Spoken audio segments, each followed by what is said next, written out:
सभी साथियों को नमस्कार, जय हिंद। संकल्प परिवार में आप सभी का हार्दिक स्वागत है। और आज हम जिला दर्शन के अंतर्गत जयपुर के पार्ट 5 की बात करेंगे। इसमें हम बेसिकली बात करेंगे सांबर के चौहानों के इतिहास के बारे में, क्योंकि सांबर जो स्थल है वहां से चौहानों की उत्पत्ति मानी जाती है और सांबर जो है वो जयपुर जिले के अंदर पड़ता है। इस वजह से हम सांबर के चौहानों का इतिहास यहाँ पर पढ़ेंगे।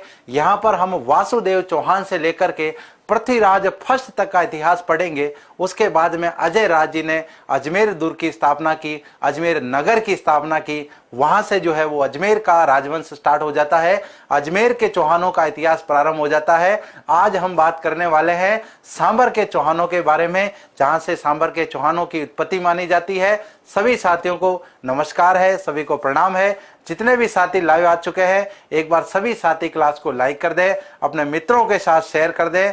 सांचौर की धरा से प्रणाम, चावंड से प्रणाम, चित्तौड़गढ़ से प्रणाम, बिल्कुल सभी को प्रणाम। जय मेवाड़, जय चित्तौड़, चित्तौड़गढ़ दुर्ग से प्रणाम, रणथंबोर से प्रणाम, मारवाड़ की पावन धरा से प्रणाम। सभी को प्रणाम है, सभी को राम राम है। इसी के साथ हम आज की क्लास को प्रारंभ करते हैं और बातें करते रहेंगे बीच में।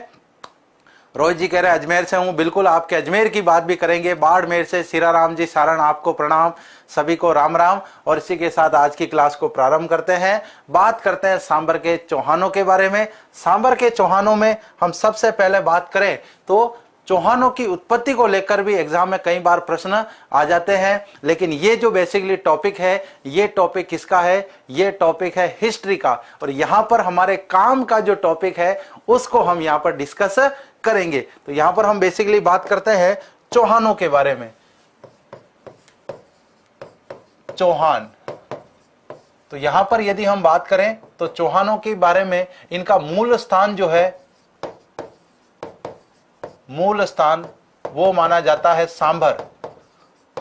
सांबर इनका मूल स्थान माना जाता है। और सांबर के आसपास का जो क्षेत्र है, आसपास का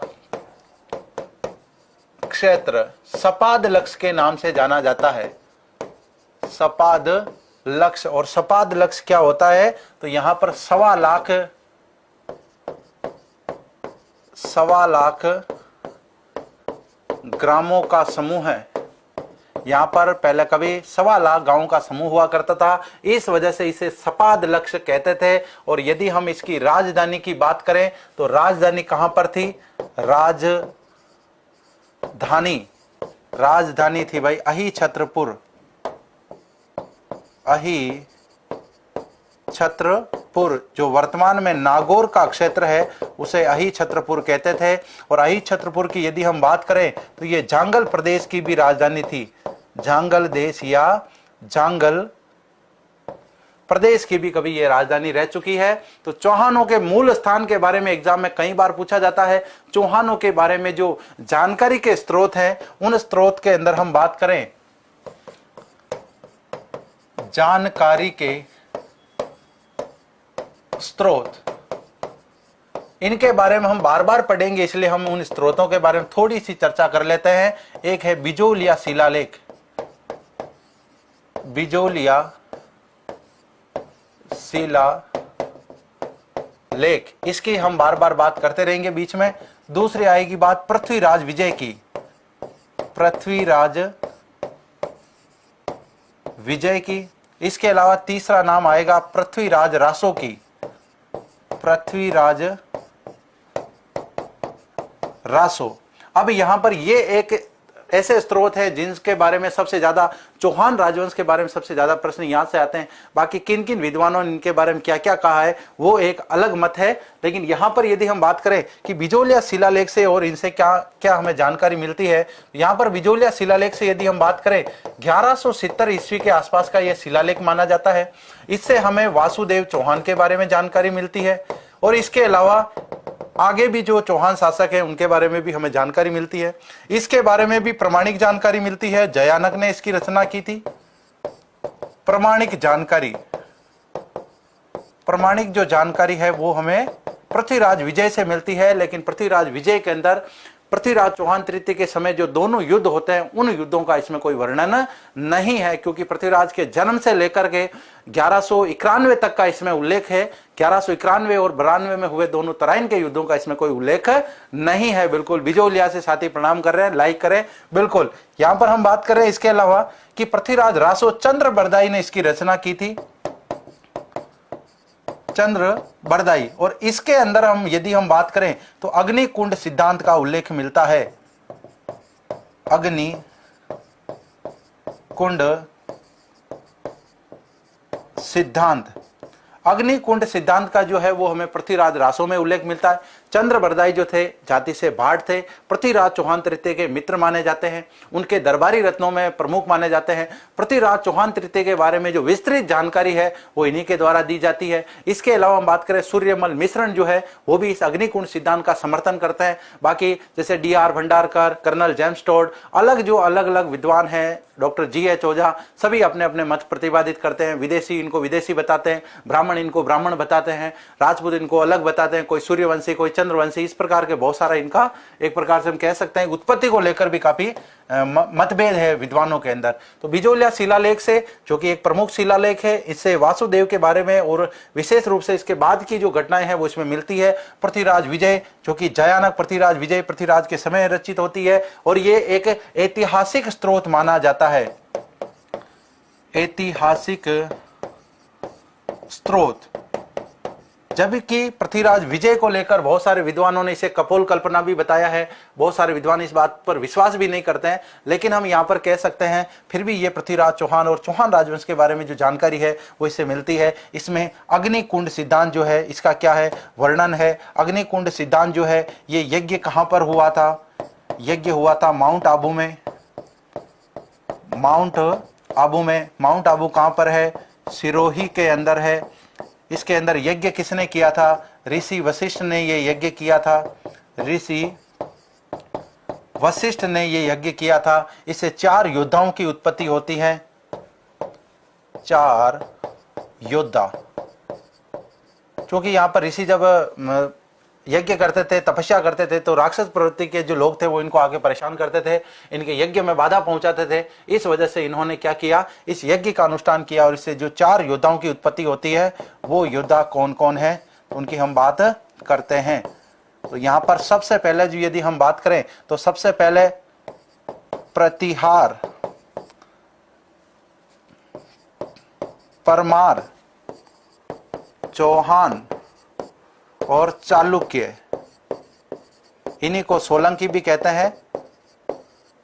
इनकी उत्पत्ति इस सिद्धांत के माध्यम से होती है। एक एक योद्धा की उत्पत्ति होती है और जब कहते हैं कि चारों योद्धाओं में से जो सबसे शक्तिशाली योद्धा है वो प्रतिहार और चौहान होते हैं और इन्हीं के साम्राज्य के बारे में हमें आगे जानकारी मिलती है। बिल्कुल प्रतिहार, चालुक्य, चौहान जो है वो इससे संबंधित है। तो यहाँ पर हमने बात की अग्निकुंड सिद्धांत के बारे में, एग्जाम में पूछा जाता है इस सिद्धांत का प्रतिपादन किसने किया था? इस सिद्धांत का प्रतिपादन चंद्र बरदाई ने किया था। इसका उल्लेख हमें कहां पर मिलता है? पृथ्वीराज रासो में हमें इसका उल्लेख मिलता है। क्या है ये सिद्धांत? माउंट आबू में ऋषि वशिष्ठ के द्वारा एक यज्ञ किया गया, उसमें 4 योद्धाओं की उत्पत्ति जो है वो मानी जाती है। बिल्कुल चंद्र बरदाई जो थे वो चारण या बाढ़ जाति से थे। बिल्कुल इनका मतलब एक प्रकार से हम कह सकते हैं कि जो उस समय के जो विद्वान थे ज्यादातर उन पर इनको कैटेगरी में डिवाइड किया गया और इनका काम जो था वो एक प्रकार से कह सकते हैं हम कि इतिहास लिखने का इनका काम था। और जनरली हम जानते हैं कि भाट जो होते हैं वो किसी भी बात को बढ़ा चढ़ा करके प्रस्तुत करते हैं, जबकि चारणों ने वास्तविक इतिहास लिखा है। ये इतिहासकार स्वयं कहते हैं। इतिहास में इस बात को लेकर के बहुत सारे प्रमाण मिलते हैं, जबकि कर्नल जेम्स टोड ने जो इतिहास लिखा है वो चारणों के इतिहास के आधार पर ही इतिहास लिखा है। बाकी उस समय के बहुत सारे ऐसे स्रोत जो है वो उनको प्राप्त होते हैं। बिल्कुल क्लियर यहाँ पर सभी को? तो ऋषि वशिष्ठ के जो आबू यज्ञ के बारे में हमने बात की, 4 योद्धा यहाँ पर उत्पन्न होते हैं पृथ्वीराज विजय की, और जब भी इनके बारे में कोई उल्लेख मिलेगा तो हम यहाँ पर बात करेंगे इनसे संबंधित। अब हम बात करते हैं वासुदेव चौहान के बारे में, जिससे एग्जाम में सबसे ज्यादा प्रश्न पूछे जाते हैं। वासुदेव चौहान की हम बात करते हैं। सबसे पहले हम बात करते हैं वासुदेव चौहान के बारे में। चौहान राजवंश के संस्थापक, चौहान राजवंश के संस्थापक हम इनको कह सकते हैं। संस्थापक हिसाब इनको हम आदि पुरुष भी कह सकते हैं, आदि पुरुष, या इनको मूल पुरुष भी कह सकते हैं। मतलब एक प्रकार से हम ये कह सकते हैं कि प्रथम व्यक्तित्व हैं ये किनसे संबंधित, चौहान वंश से संबंधित, मतलब चौहान वंश जो है वो इनसे प्रारंभ होता है। इस वजह से ये एक प्रकार से चौहानों के प्रारंभिक शासक यह है, या फिर प्रथम व्यक्तित्व हम कह सकते हैं। इसके अलावा हम बात करते हैं इनका स्थान जो है वो कौन सा था। स्थान था इनका सांभर, और यहीं पर इन्होंने की थी स्थापना। किस वंश की? चौहान वंश की स्थापना की थी। कब की थी? 551 ईस्वी के अंदर। 551 ईस्वी के अंदर इन्होंने यहां पर स्थापना की थी। राजधानी क्या थी इनकी प्रारंभ में? राजधानी थी इनकी अहिछत्रपुर। अहिछत्रपुर जो है वो इनकी राजधानी थी। और सांबर के आसपास का जो क्षेत्र था वो सपाद लक्ष्य के नाम से जाना जाता था, वो मैंने आपको बताया। निर्माण कार्य को लेकर कई बार एग्जाम में इनके बारे में प्रश्न पूछा जाता है। निर्माण क्या क्या करवाए इन्होंने? तो निर्माण में एक तो आता है सांबर झील, और दूसरा आता है सांभर माता मंदिर, और इन्हीं सांबर माता को क्या कहा जाता है? शाकंभरी माता जो है वो इन्हीं को कहा जाता है। और यदि हम इस माता की बात करें तो इन माता का मंदिर जो है वो कहां पर है? मंदिर बना हुआ है सांभर के अंदर। सांभर में इनका मंदिर बना हुआ है। और शाकंभरी माता या सांबर माता जो है चौहानों की कुल देवी मानी जाती है। चौहानों की कुल देवी। एग्जाम में कई बार प्रश्न पूछ लिया जाता है कि सोनगरा चौहानों की कुल देवी कौन सी है, सांबर के चौहानों की कुल देवी कौन सी है। तो यहां पर हम एक प्रकार से तो ये कह सकते हैं कि सभी चौहानों की ये कुल देवी है, क्योंकि वासुदेव जो है वो प्रारंभिक शासक है, इन्होंने चौहान वंश की स्थापना की थी। इसके बाद में सभी शासक अपनी आराध्य देवी बदल सकते हैं, लेकिन मूल रूप से हम कहते हैं कुल देवी जो है वो यही है। लेकिन कई पुस्तकों में, अलग अलग पुस्तकों में शेखावटी की जो कुल देवी है, शेखावटी के चौहानों की कुल देवी, वो जीण माता को बताया गया है। सोनगरा राजवंश जिन्होंने जालोर में शासन किया, उनकी आशापुरा माता को कुल देवी बताया गया है, लेकिन वास्तव में हम कह सकते हैं वो उनकी आराध्य देवी थी। जबकि कुल देवी सभी चौहान शासकों की, क्योंकि यहीं पर हम बात करते हैं सांबर के चौहानों से ही बाद में अलग अलग शाखाएं बदल जाएगी। यहां से कभी नाडोल जाएंगे, कुछ अजमेर जाएंगे, उसके बाद में अलग अलग शाखाएं, उसके बाद जालोर, फिर सिरोही, फिर उधर कोटा की बात करें, कोटा के बाद में कोटा, बूंदी, झालावाड़, इस प्रकार से इनकी शाखाएं जो है वो अलग अलग हो जाएगी। सांबर झील के बारे में देखो एग्जाम में कई बार फैक्ट पूछे जाते हैं, तो यहां पर हम इससे संबंधित कुछ अलग से पूरा फैक्ट लेंगे। तो यहां पर सांबर झील के बारे में यदि हम बात करें, सबसे पहले वासुदेव चौहान ने सांबर झील का निर्माण करवाया था। इसके अलावा शाकंभरी माता के मंदिर का इन्होंने निर्माण करवाया। शाकंभरी माता जो है चौहानों की कुल देवी मानी जाती है। इसके अलावा यदि हम बात करें देवयानी जो तीर्थ है,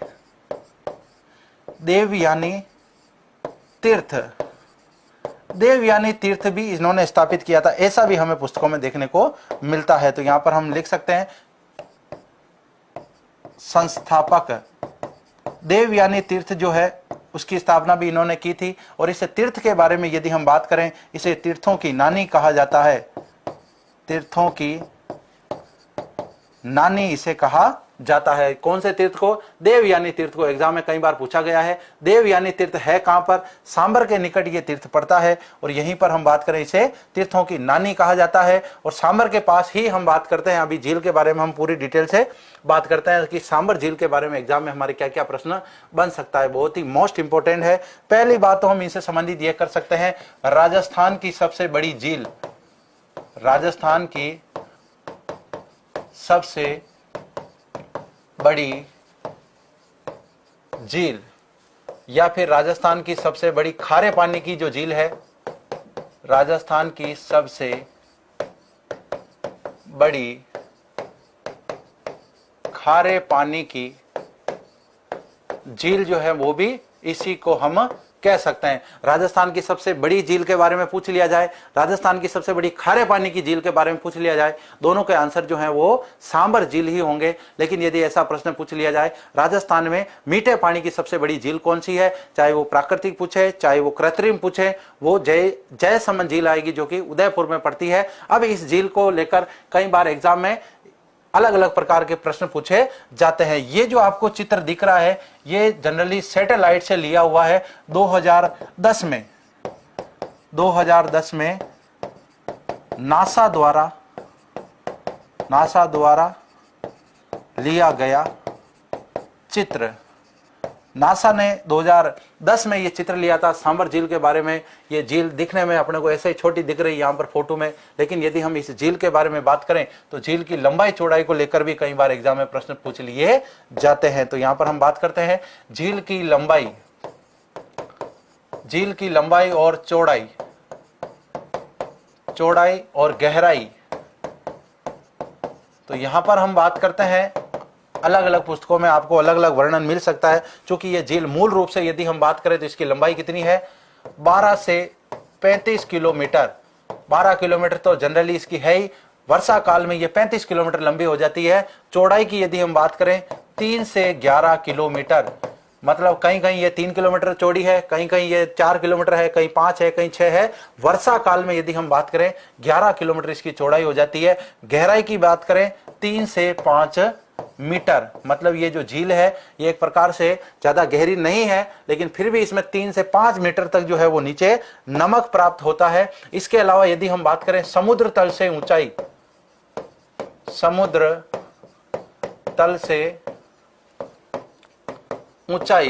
तल से इसकी ऊंचाई क्या है, समुद्र तल से इसकी ऊंचाई मानी जाती है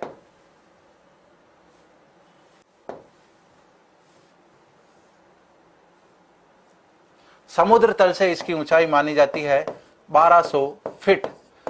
समुद्र तल से 1200 फीट है, ऐसे नहीं है ऊंचाई पर नहीं है, लेकिन समुद्र तल से जो इसकी ऊंचाई मानी जाती है वो 1200 फीट के आसपास मानी जाती है। क्षेत्रफल इसका कितना माना जाता है, क्षेत्रफल तो मील में यदि बात करें तो 90 मील, और यदि हम ऐसे बात करें तो 190 से लेकर के 230 वर्ग किलोमीटर।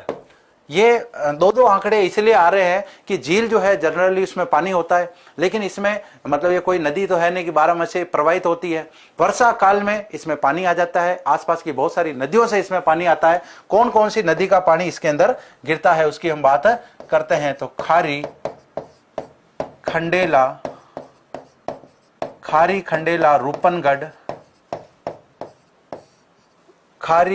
रूपनगढ़ और इसके अलावा एक मेड़ता। खारी, खंडेला, रूपनगढ़, मेड़ता और एक और नदी है जिसका पानी भी इसके अंदर गिरता है। एग्जाम में एक बार पूछा भी गया था कि सांबर झील जो है उसमें टोटल कितनी नदियों का पानी आता है। तो इस प्रकार से छोटी मोटी यहाँ पर बहुत सारी नदियां हैं जिसमें खारी, खंडेला, रूपनगढ़ और बांडी नदी, ये नदियां टोटल है जो इसके अंदर इसका पानी आता है। इसके अलावा अब निर्माण को लेकर भी एग्जाम में कई बार प्रश्न पूछ लिया जाता है, निर्माण किसने करवाया। निर्माण, तो निर्माण की यदि हम बात करें भूगोल वेताओं के अनुसार,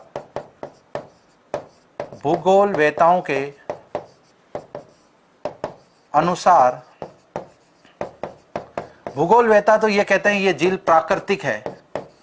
भूगोल वेता ये बात कह रहे हैं कि ये झील, सांबर झील का निर्माण वासुदेव ने नहीं करवाया।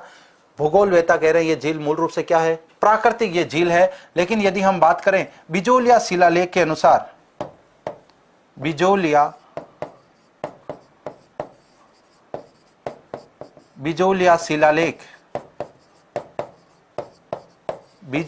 शिलालेख के अनुसार निर्माता कौन है, वासुदेव चौहान। और इस बिजोलिया शिलालेख की हम बात करें, इसके रचनाकार कौन है, रचयिता कौन है, तो गुणभद्र कौन है, इसके रचयिता हैं। बिजोलिया शिलालेख जो है गुणभद्र ने लिखा था। इसके अलावा हम बात करते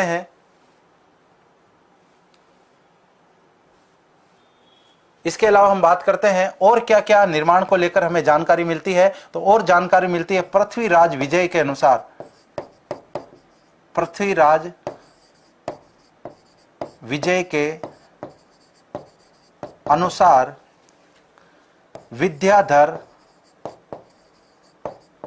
विद्याधर ने यह झील वासुदेव को भेंट की थी। वासुदेव को भेंट की थी। अब यहाँ पर इसको लेकर बहुत सारे अलग अलग डिबेट हो सकते हैं कि यहाँ पर इसका निर्माण किसने करवाया। एग्जाम में इसका सीधा प्रश्न आता है कि सांबर झील जो है वो किस प्रकार की झील है, क्रेटर झील है, कृत्रिम झील है, प्राकृतिक झील है, तो वहां पर आपको प्राकृतिक झील का आंसर देना है। लेकिन प्रश्न यदि यह पूछा जाए वहां पर कि बिजौलिया शिलालेख के अनुसार सांबर झील का निर्माण है वो किसने करवाया, बिजौलिया शिलालेख के अनुसार वासुदेव चौहान ने इसका निर्माण करवाया। प्रश्न पूछा जाता है पृथ्वीराज रासो के अनुसार या पृथ्वीराज विजय के अनुसार, पृथ्वीराज रासो के अंदर भी वासुदेव को बताया गया है, पृथ्वीराज विजय के अनुसार इस झील के निर्माता कौन है, तो यहां पर पृथ्वीराज विजय में यह बात बता रखी है। विद्याधर कौन है, ये वासुदेव के मित्र हैं, इन्होंने ये झील जो है वासुदेव को क्या है, गिफ्ट दी थी, उपहार स्वरूप दी थी। अब यहां पर हम बात करते हैं इस झील में जो नमक प्राप्त होता है उसको लेकर भी एग्जाम में कई बार प्रश्न पूछा जाता है। तो यहां पर हम बात करते हैं देश के नमक का 8.7%, 8.7% प्राप्त होता है। मतलब इस झील की यदि हम बात करें, देश में जितना भी नमक उत्पादन होता है उसका केवल 8.7% जो है वो इस झील में अकेले प्राप्त होता है। खारे पानी की राजस्थान की सबसे बड़ी झील है। भारत की बात करें तो चिल्का है वो एक लैंगून झील के रूप में भी मानी जाती है। इसके अलावा यदि हम बात करें यहां पर Hindustan salt limited, Hindustan salt limited की यहां पर स्थापना की गई। ये भारत सरकार का उपक्रम है 1964 में। 1964 के अंदर यहां पर भारत सरकार ने नमक बनाने के लिए यहां पर एक संयंत्र स्थापित किया गया था और इसी कंपनी के द्वारा जो है यहां पर नमक बनाया जाता है। बहुत बड़ी ये झील है, बहुत नमक की यहां पर अलग अलग क्यारियां है। वर्षा काल की हम बात करें बहुत ज्यादा इसका फैलाव हो जाता है। अभी इस झील के बारे में कि भाई ये झील कितने जिलों में फैली हुई है, ये भी एग्जाम में कई बार प्रश्न पूछा जाता है। झील का विस्तार कितने जिलों में है, तो यहां पर हम बात करते हैं झील का विस्तार। यदि विस्तार इस झील का पूछा जाए तो 2 जिलों के अंदर है और वो 2 जिले कौन से हैं, नागौर व जयपुर। यदि ऐसा प्रश्न पूछ लिया जाए कि किन जिलों के मध्य यह झील स्थित है, तो यहां पर हम बात कर सकते हैं सीकर, जयपुर, अजमेर व नागौर जिलों के मध्य स्थित। मतलब ये जो झील है वो 4 जिलों के बीच में स्थित है। लेकिन विस्तार की यदि हम बात करेंगे भाई कितने जिलों की सीमा में इसका विस्तार फैला हुआ है, तो ये जनरली 2 जिलों के अंदर इसका विस्तार है। वर्षा काल में हम बात करें तो अजमेर का जो ऊपर का एरिया है, अजमेर के मैप का जो ऊपर का हिस्सा है उस मैप से भी कुछ ये समीपता रखती है झील। इस वजह से 4 जिलों के बीच में इस झील को बताया गया। इसके अलावा हम यदि हम बात करें राजस्थान में जो रामसर साइटें हैं उसमें ये शामिल है। यहां पर हम कह सकते हैं रामसर साइट में ये शामिल है। और यदि हम बात करें तो यहां पर इस झील के निकट और कौन कौन से स्थान हैं, तो निकट स्थित स्थान इस झील के निकट। एग्जाम में यह भी प्रश्न आया हुआ है कि झील के निकट कौन कौन सा है, तो एक तो हम कह सकते हैं सांभर माता का मंदिर इसके निकट है। देवयानी तीर्थ इसके निकट है, देवयानी तीर्थ जो है वो इसके निकट है। इसके अलावा अकबर का विवाह इसके निकट बनी एक चंवरी में हुआ था, तो अकबर की चंवरी भी यहीं पर निकट है।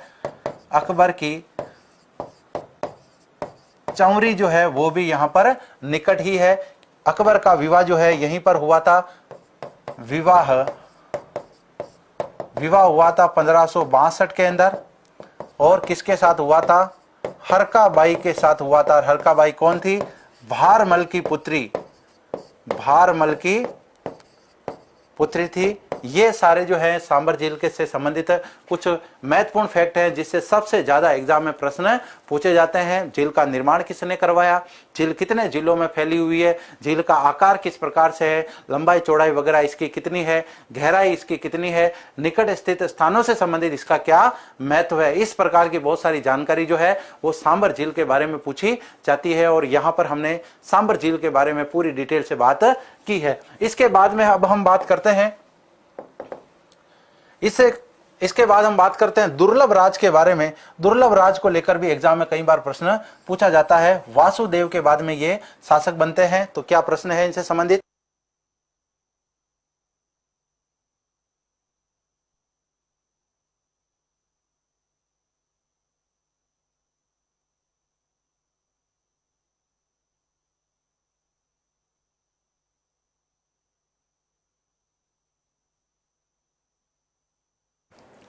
तो यहां पर हम बात कर रहे थे दुर्लभ राज के संदर्भ में। बिल्कुल, यहां पर सांबर झील के किनारे संत दादू की प्रधान पीठ है। नारायणा की यदि हम बात करें, नारायणा भी सांबर के निकट ही है, लेकिन थोड़ी सी दूर है।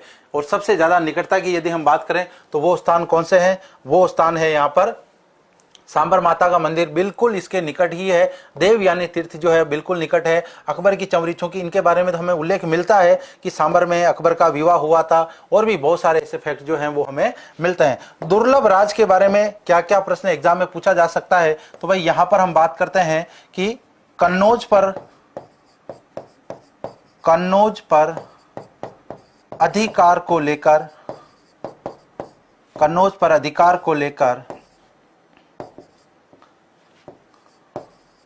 लेकर हुए त्रिपक्षीय संघर्ष में इन्होंने भाग लिया।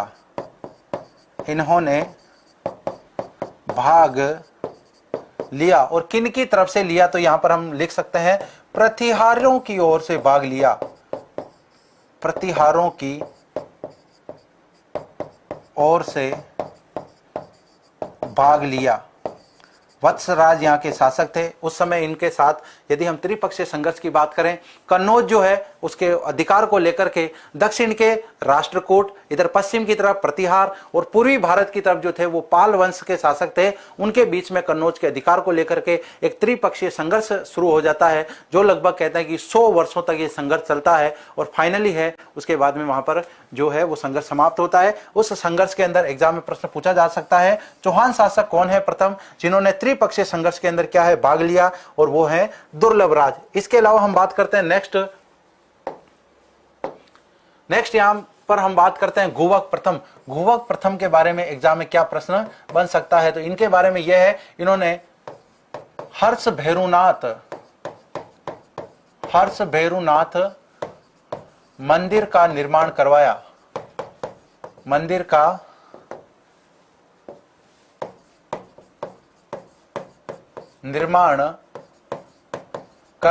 और हर्ष भैरुनाथ का मंदिर कहां पर स्थित है? इसको लेकर भी एग्जाम में कई बार प्रश्न पूछ लिया जाता है।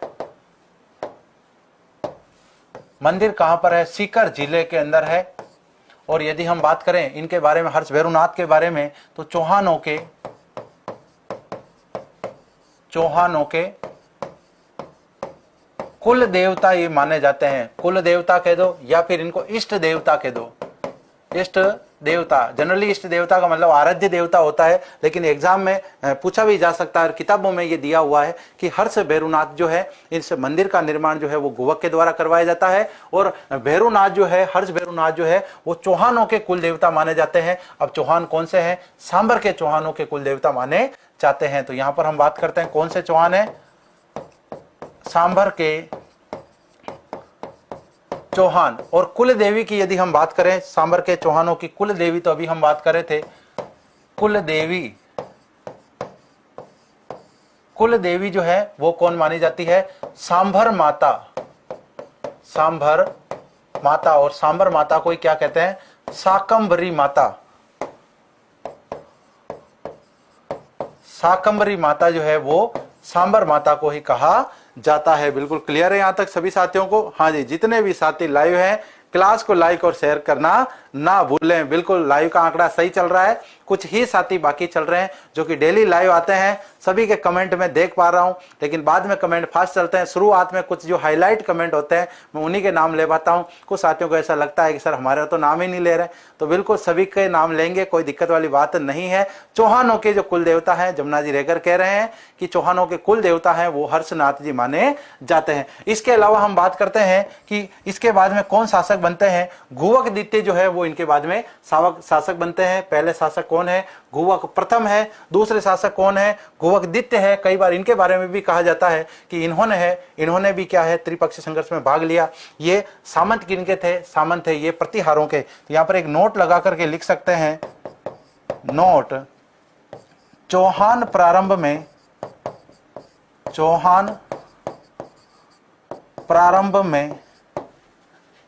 प्रतिहारों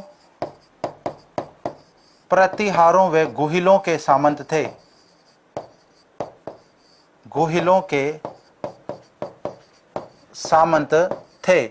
सामंत का मतलब क्या होता है? अधीनस्थ जो जागीरदार हुआ करते थे उनको इतिहास में सामंत कहा गया है। तो प्रारंभ में ये स्वतंत्र शासक नहीं थे, प्रारंभ में ये प्रतिहारों के सामंत थे। प्रतिहारों के समय ही हम बात करें कि ये त्रिपक्षीय संघर्ष में भाग ले रहे हैं। बाद में हमें कहीं कहीं उल्लेख भी मिलता है कि मेवाड़ का जो गुहिल राजवंश है उनके अधीन रहकर भी इन्होंने कुछ समय तक कार्य किया था और बाद में ये स्वयं को स्वतंत्र कर लेते हैं। इसके बाद में हम बात करते हैं चंदन राज के बारे में। चंदन राज के बारे में एग्जाम में क्या प्रश्न पूछा जाता है? भाई चंदन राज के बारे में प्रश्न पूछा गया है, इनकी रानी का क्या नाम था? रानी, तो रानी का नाम था रुद्राणी। रुद्राणी या चंद्रप्रभा। चंद्रप्रभा या रुद्राणी जो है इनका उल्लेख मिलता है। एग्जाम में प्रश्न आया था कि किस चौहान शासक की जो रानी थी उसका नाम रुद्राणी है, जो कि भगवान शिव को 1000 दीपक जो है वो प्रतिदिन जलाया करती थी। तो यहां पर हम बात कर सकते हैं इनके बारे में, परम सेव भक्त या शिव जी भगवान जो थे उनकी ये परम भक्त थी। यौगिक क्रियाओं में निपुण थी।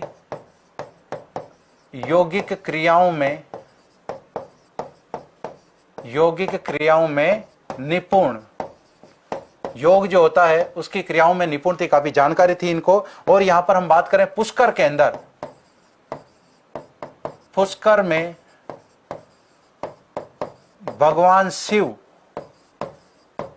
या फिर हम महादेव कह सकते हैं, भगवान शिव या महादेव के सामने प्रतिदिन 1000 दीपक जलाती थी। और इनके बारे में एग्जाम में प्रश्न पूछा भी गया है कि चंद्रप्रभा जो कि 1000 दीपक प्रतिदिन भगवान शिव के सामने पुष्कर में जलाया करती थी, किस चौहान शासक की रानी थी? तो चौहान शासक कौन है? वो चौहान शासक हैं आपके चंदन राज, जिनकी ये रानी थी। रानी का नाम क्या? रुद्राणी। चंद्रप्रभा का नाम भी इनको आपको अलग अलग पुस्तकों में मिल सकता है। परम सेव भक्त थी, यौगिक क्रियाएं थी। अब हम बात करते हैं वाघपति राज के बारे में। वाघपति राज के बारे में एग्जाम में हमारे क्या क्या प्रश्न बन सकता है?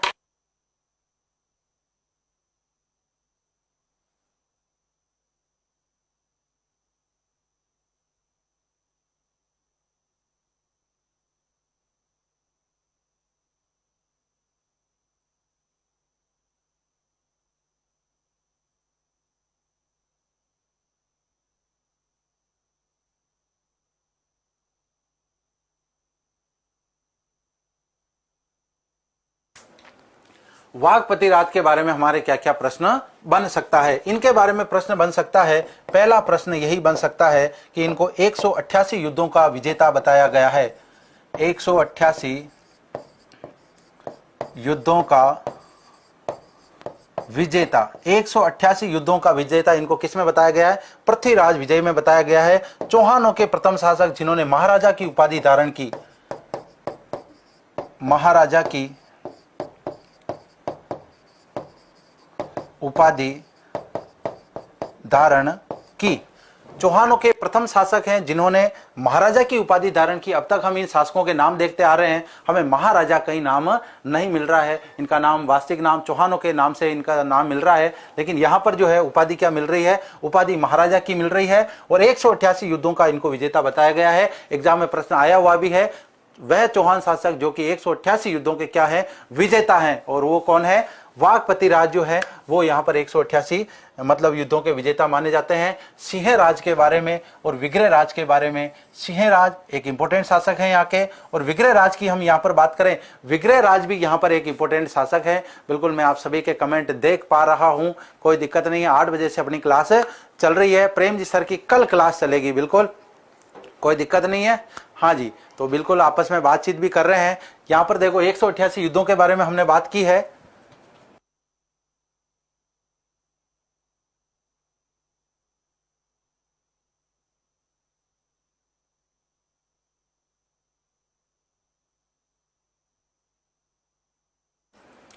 यहां पर अभी हम 188 युद्धों के बारे में बात कर रहे थे। सिंह राज के बारे में क्या उल्लेख मिलता है? प्रथम शासक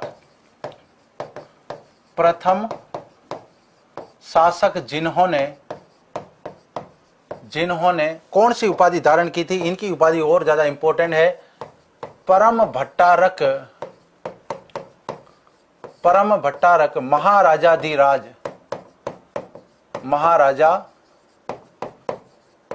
की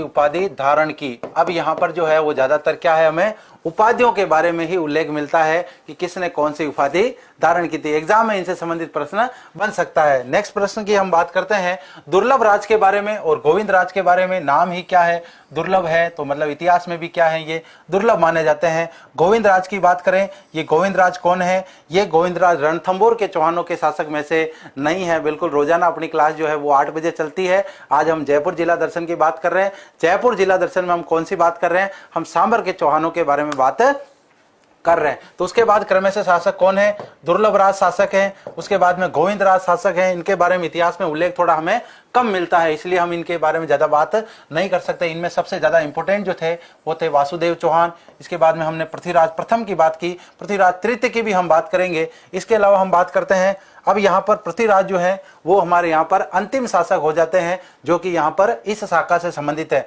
पृथ्वीराज के बारे में हम बात करते हैं। इनके पुत्र का नाम क्या था? इनके पुत्र का नाम था अजय राज। इनके पुत्र का अजय राज नाम था। और यहां पर हम इनसे संबंधित बात करें तो इन्होंने अपना साम्राज्य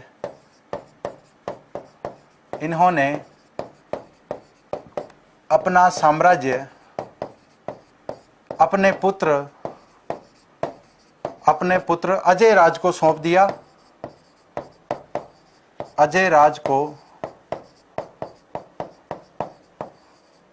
दिया। वह स्वयं पुष्कर चले गए।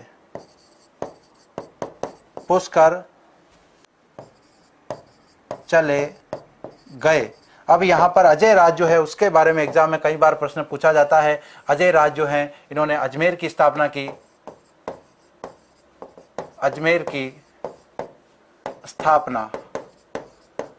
इन्होंने स्थापना की थी। कब की थी? 1113 ईस्वी के अंदर की थी। दुर्ग भी बनाया था इन्होंने, जिसे अजमेर दुर्ग भी कहते हैं, तारागढ़ भी कहते हैं, गढ़बीठली भी कहते हैं, जिब्राल्टर दुर्ग भी कहते हैं, और भी बहुत सारे इनके संबंध में हमें जानकारी मिलती है। मतलब हम यहाँ पर कह सकते हैं कि अजय राज जो है यहाँ से जो है वो चौहानों का इतिहास जो है वो अजमेर के चौहानों का इतिहास प्रारंभ हो जाता है। इससे पहले जो इतिहास पढ़ते हैं हम वो सांबर के चौहानों का इतिहास पढ़ते हैं। बिल्कुल, हाँ जी, ऐप चल रहा है, कोई दिक्कत नहीं है। ऐप में बिल्कुल कंप्लीट चल रहा है, कोई दिक्कत नहीं है। तो यहाँ पर अब हम प्रारंभ से बात करते हैं कि भाई आज हमने क्या पढ़ा है। तो आज हमने जो पढ़ा है उसके बारे में बात करते हैं। सबसे पहले हमने चौहानों के बारे में बात की थी। भाई चौहानों की जानकारी हमें कहाँ से मिलती है?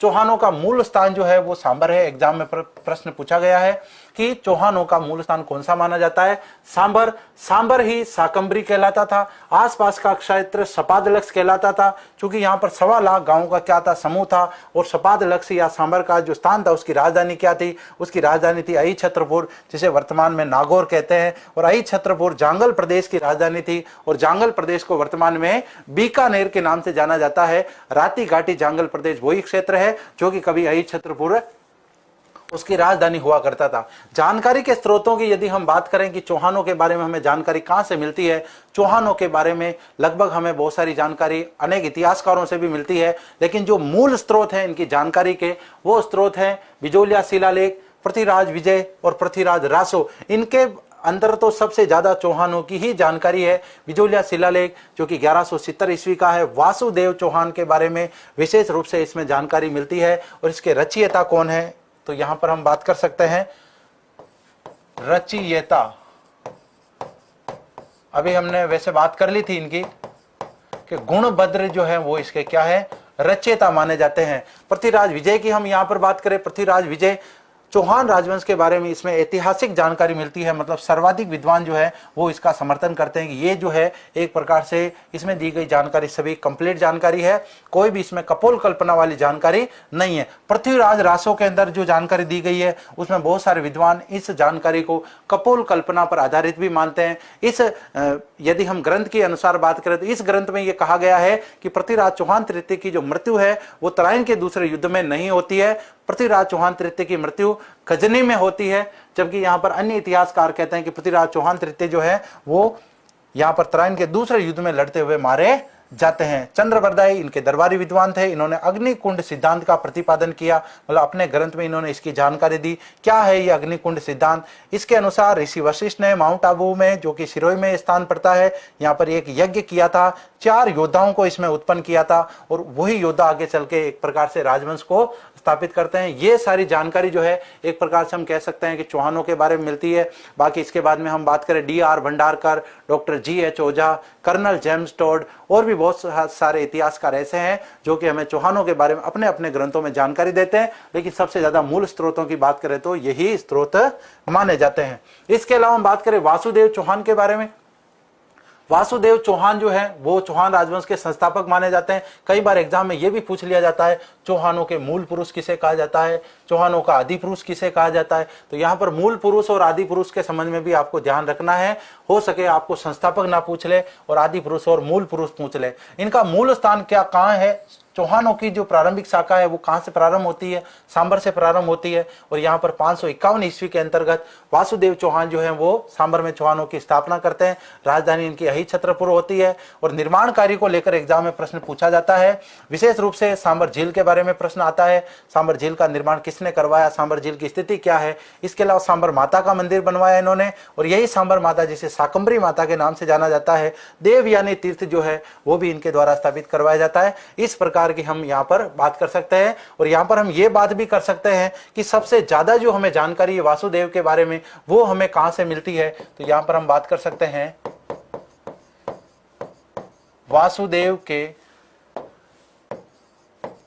वासुदेव के बारे में विस्तृत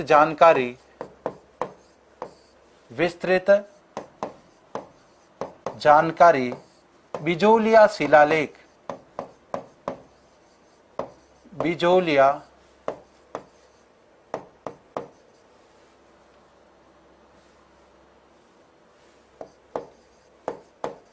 बिजोलिया शिलालेख से प्राप्त होती हैं। एक बार सेकंड ग्रेड में प्रश्न आया था कि वासुदेव चौहान जो कि चौहानों के मूल पुरुष आदि पुरुष माने जाते हैं, उनके बारे में सर्वाधिक जानकारी जो है वो जानकारी का स्रोत क्या है। उसमें अलग अलग ग्रंथों के वहां पर मतलब एक प्रकार से ऑप्शन थे, लेकिन सबसे ज्यादा उपयुक्त जो आंसर है वो बिजोलिया शिलालेख को माना गया, क्योंकि इसी के अनुसार हम बात कर रहे हैं। इन्होंने सांबर झील का निर्माण करवाया और भी इनके बारे में इस शिलालेख में इन्हें वत्स गोत्रीय ब्राह्मण भी बताया गया। बहुत सारी जानकारी हमें यहाँ से प्राप्त होती है। दुर्लभ राज के बारे में ऐसा कहा गया है कि ये जब यहाँ के शासक थे सांबर के, तब कन्नौज पर अधिकार को लेकर के त्रिपक्षीय संघर्ष हो गया था और ये संघर्ष किन किन जातियों के बीच में हुआ था। तो यहाँ पर हम बात करते हैं प्रतिहार, एक तो थे प्रतिहार, राष्ट्रकूट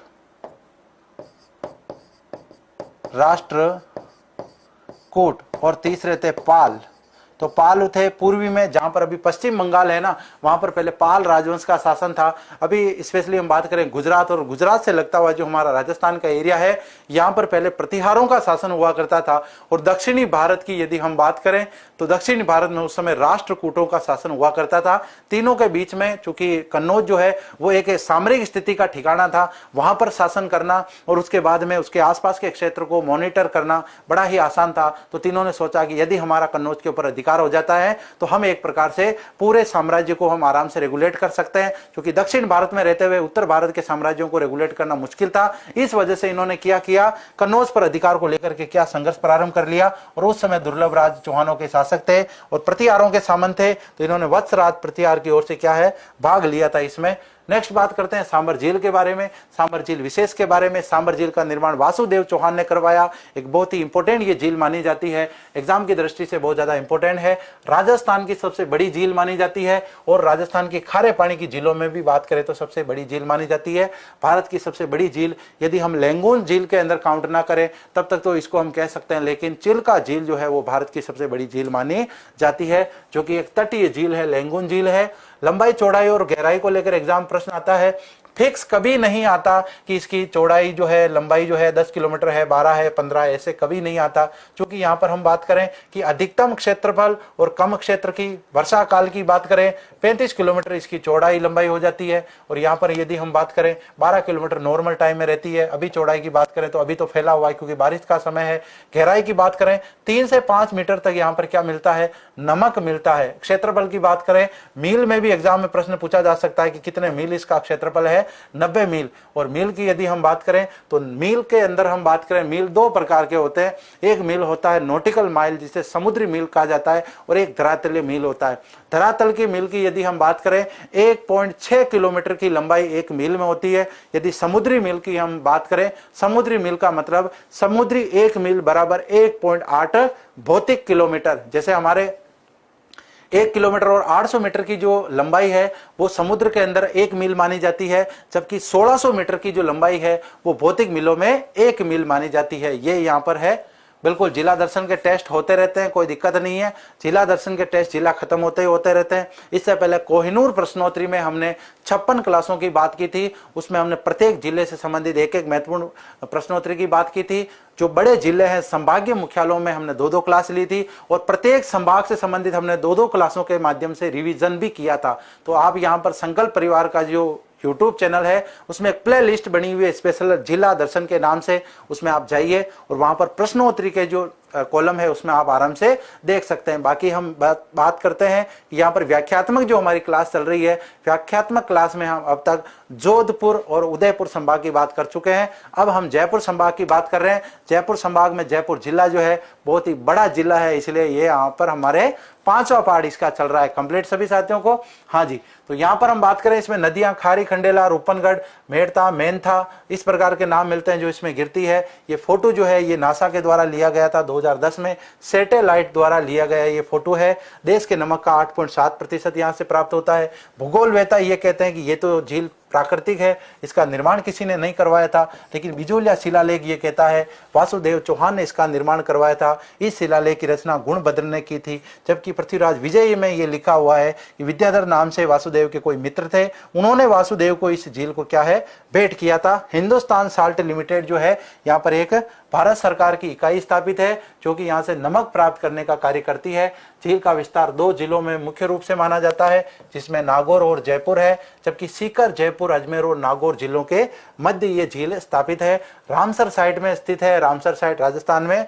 एक केवला देव घना पक्षी विहार भी इसमें शामिल है। निकट स्थित स्थानों में बात करें, सांबर माता का मंदिर यहाँ पर है। देव यानी तीर्थ है। अकबर की चमरी जो है वो भी यहाँ पर स्थापित है। और इसके अलावा हम ये भी लिख सकते हैं नारायणा, नारायणा भी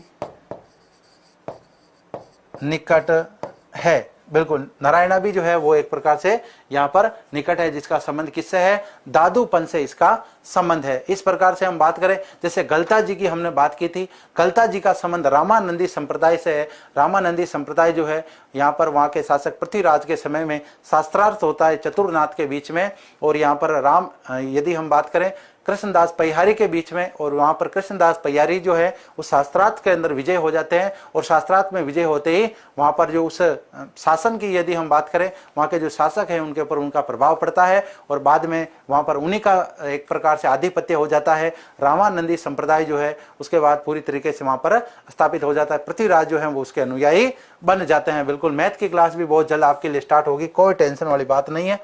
नेक्स्ट बात करें घुवक प्रथम के बारे में। हर्ष भैरवनाथ के मंदिर का इन्होंने निर्माण करवाया। कई बार एग्जाम में पूछा भी जाता है, जैसे हर्ष की पहाड़ियां कहाँ है, सीकर के अंदर है, वहीं पर हर्ष भैरवनाथ का मंदिर स्थित है। इसका निर्माण घुवक प्रथम ने करवाया था।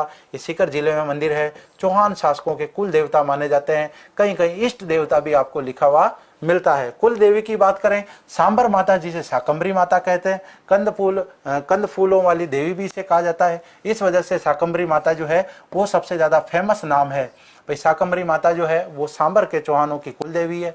इसके अलावा अलग अलग चौहानों की अलग अलग कुल देवियों के बारे में हमें उल्लेख मिलता है। नेक्स्ट हम बात करें घुवकदित्य के बारे में। घुवकदित्य के बारे में हमें कोई ज्यादा इतिहास में जानकारी नहीं मिलती है, लेकिन यहाँ पर यदि हम बात करें कि यहाँ पर ये चौहानों के सामंत होते हैं, ये जानकारी हमें मिलती है। अर्थात ये पता चलता है कि चौहान जो है वो प्रारंभ में प्रतिहारों के सामंत है, बाद में ये कभी गुहिलों के भी सामंत रहते हैं। नेक्स्ट चंदन राज की बात करें, इनकी रानी रुद्राणी का उल्लेख मिलता है इतिहास में। एग्जाम में इनसे प्रश्न भी आया हुआ है, तो बहुत इंपॉर्टेंट है।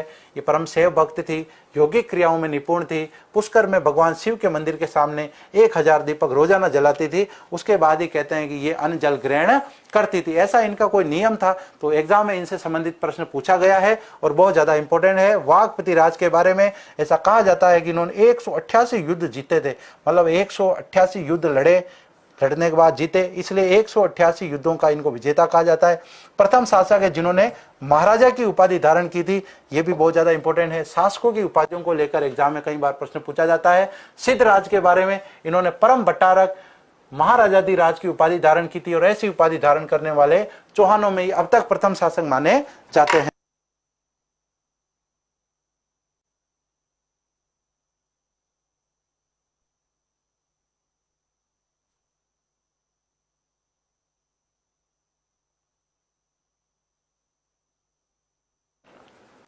तो यहां पर हम बात करें थे चौहानों के बारे में। नेक्स्ट यहां पर हम बात करते हैं दुर्लभ राज के बारे में, गोविंद राज के बारे में, और लास्ट बात करते हैं पृथ्वीराज के बारे में। इनके पुत्र का नाम था अजय राज, और अजय राज अजमेर के शासक माने जाते हैं। अजमेर की स्थापना इन्होंने की थी। क्या कारण था कि राजधानी जो है वो सांबर से इनको अजमेर स्थानांतरित करनी पड़ी? क्योंकि उस समय हम बात करते हैं नागौर के आसपास का जो क्षेत्र है वहां पर विदेशियों का अधिकार हो जाता है, मुस्लिम शासकों का अधिकार हो जाता है, और वो बार बार सांबर पर क्या करते हैं, आक्रमण करते हैं। इन आक्रमणों से बचने के लिए यहाँ पर अजय राज जो है, पहले तो उनके पिता पृथ्वीराज प्रथम जो है वो अपने पुत्र को शासन सौंप देते हैं कि भाई मैं तो है पुष्कर जा रहा हूँ, अब यहाँ पर शासन आपको संभालना है। तभी ये एक बार विचार करते हैं कि यार अजमेर की जो पहाड़ियाँ हैं वो कैसी रहेगी अपनी राजधानी के लिए। इन्होंने अजमेर में दुर्ग की स्थापना कर दी, अजमेर नगर बसा दिया और यहीं पर अपनी राजधानी लेकर के आगे। क्योंकि यहाँ पर हम बात करें सांबर पर जब विदेशी आक्रमण होते थे तो वहां पर सांबर जो है एक धरातल में स्थित एक स्थल था, तो वहां पर आसानी से आक्रमण हो सकते थे। जबकि तारागढ़ दुर्ग की हम बात करें, वो एक पहाड़ी पर बना हुआ दुर्ग है, वहां पर आक्रमण करना क्या है, एक प्रकार से मुश्किल होता था। बिल्कुल क्लियर। तो यहां पर है, इस प्रकार से अजय राज के बारे में उल्लेख मिलता है। अजय राज के बारे में विस्तृत जानकारी जो है हम अजमेर के चौहानों के बारे में वहां पर जब बात करेंगे। इस दुर्ग के बारे में हम बात करते हैं। दुर्ग के बारे में इसे गढ़ बीठली भी कहते हैं। गढ़ बीठली क्यों कहते हैं? कि गढ़ बीठली पहाड़ी पर बना हुआ है। इसी को तारागढ़ भी कहते हैं। तारागढ़ का नाम जो है वो पृथ्वीराज सिसोदिया जो कि राणा सांगा के बड़े भाई थे, उन्होंने अपनी प्रिय पत्नी तारा के नाम पर इसका नामकरण जो है वो तारागढ़ कर दिया था। और अजमेर में स्थित जो आरपीएससी का मुख्यालय है उस क्षेत्र को घुंगरू की घाटी कहा जाता है। उसके बारे में भी एक ऐसी किंवदंती है। एक बार पृथ्वीराज सिसोदिया से इनकी पत्नी ताराबाई नाराज हो जाती है। नाराज होकर के वो उन घाटियों में जा रही होती है। पीछे पीछे पृथ्वीराज उनको मनाने के लिए जाते हैं और जब ताराबाई के पाईजेब से ऐसा कहते हैं कि एक घुंघरू टूट करके वहां गिर जाता है और उसी समय जो पृथ्वीराज हैं क्योंकि उनको मनाने के लिए कह देते हैं कि भाई घाटियों का नाम क्या कर दो, घुंघरू घाटी कर दो। और तभी ताराबाई क्या खुश हो जाती है कि वास्तव में मेरे से कितना प्रेम करते हैं। देखो मेरे पाईजेब से गिरा हुआ एक मतलब एक यहाँ पर एक घुंघरू गिर गया, उस वजह से घाटियों का नाम क्या कर दिया, घुंघरू घाटी इन्होंने नाम कर दिया था। बिल्कुल। साथी कह रहे हैं कि सर मैराथन क्लास कब लगाओगे? जिला दर्शन की मैराथन क्लास जो है वो 13 सितंबर को मेरे जन्मदिवस के अवसर पर लगेगी। लगभग हम महत्वपूर्ण वहां पर प्रश्नों की बात करने वाले हैं। जब तक आपका साथ रहेगा तब तक हम बात करेंगे। संपूर्ण राजस्थान का जीके जो है उसमें हम प्रश्नों के माध्यम से विद पूरी डिटेल के साथ हम क्वेश्चनों की बात करेंगे।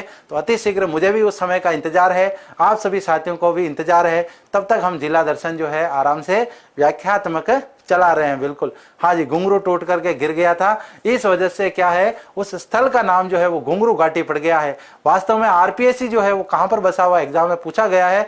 वहां पर कौन सी घाटियां हैं? कुकरा की घाटियां है, वहां पर घुंघरू घाटियां है, और भी वहां पर बहुत सारी घाटियों के नाम पूछे जाते हैं। तो क्लियर यहां तक? हाँ जी, आज की क्लास अपनी यहीं तक।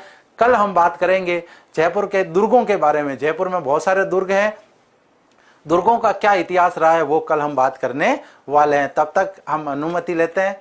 सभी साथियों को मेरा नमस्कार है, प्रणाम है। चैनल पर नए साथी चैनल को सब्सक्राइब करें और इसके साथ टेलीग्राम से जरूर जुड़े ताकि आपको पीडीएफ मिलती रहे। तब तक के लिए जय हिंद, जय भारत।